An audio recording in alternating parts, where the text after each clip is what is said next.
अब हर वक्त ये डर लगा रहता है कि मैं कहीं उन बहुत सारी लड़कियों की तरह जिनमें बहुत पोटेंशियल होते हुए भी घर के काम-काज में उलझ के ना रह जाऊँ। हेलो एवरीवन, आज मेरी सुबह की शुरुआत थोड़ा-सा देरी से हुई। मैं उठने के साथ ही पढ़ने के लिए बैठ गई और मैं यहाँ पर क्लास 7th एनसीईआरटी चैप्टर 4 कर रही थी। मैंने इससे पहले एनसीईआरटी एक बार रीड कर लिया है और इसके नोट्स भी बना लिए हैं।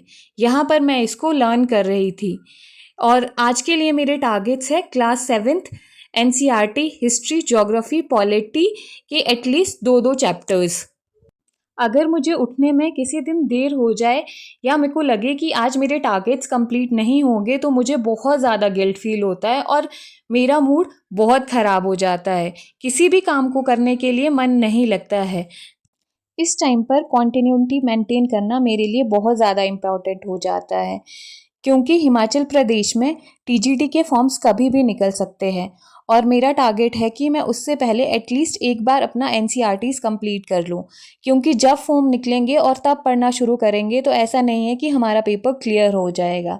हमारा कंपटीशन ऐसे बहुत से बच्चों से है जो अपना फुल डे अपनी स्टडीज़ को डेडिकेट करते हैं। लगभग 45 मिनट्स की पढ़ाई करने के बाद यहाँ जहान भी उठ गया था और मैं आ गई थी घर के कामों को करने के लिए।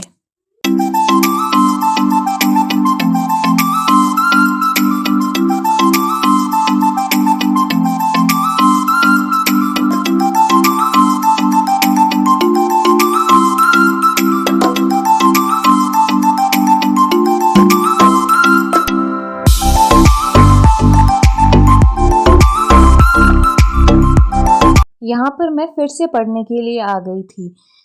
अब मैं ज्योग्राफी पढ़ रही हूँ और साथ में नोट्स भी बना रही हूँ। मुझे लिखकर पढ़ना अच्छा लगता है और दूसरा इम्पॉर्टेंट बात कि जब मुझे रिवीजन करना होगा तो मुझे फिर से बुक नहीं पढ़ना पड़ेगा। जो भी मैंने इम्पॉर्टेंट नोट्स बनाए हैं मैं वहीं से ही रिवाइज़ करूँगी।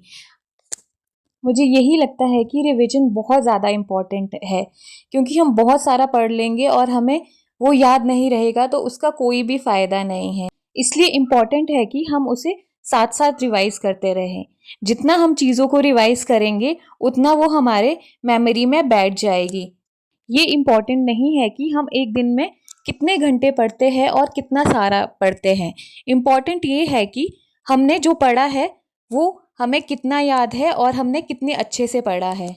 और मुझे अपने एक्सपीरियंस से यही लगता है कि किसी भी एग्ज़ाम को क्रैक करने के लिए पढ़ाई के साथ-साथ रिवीजन बहुत ज़्यादा इम्पॉर्टेंट हो जाता है। अभी यहाँ पर मैंने पहले हिस्ट्री और ज्योग्राफी में मेरा जो भी बच गया था वो कंप्लीट किया और उसके बाद मैं पॉलिटी लग गई थी। मेरा अभी करंट अफेयर्स रह ही गया था और अब जहान के उठने का टाइम हो गया था। सभी घर वालों के घर आने के बाद और जहान के उठने के बाद हम सब लोग मछलियों को आटा देने के लिए निकल गए। ये था मेरा आज का सारा दिन। मिलते हैं कल एक नई वीडियो एक नए दिन के साथ। तब तक के लिए बाय बाय।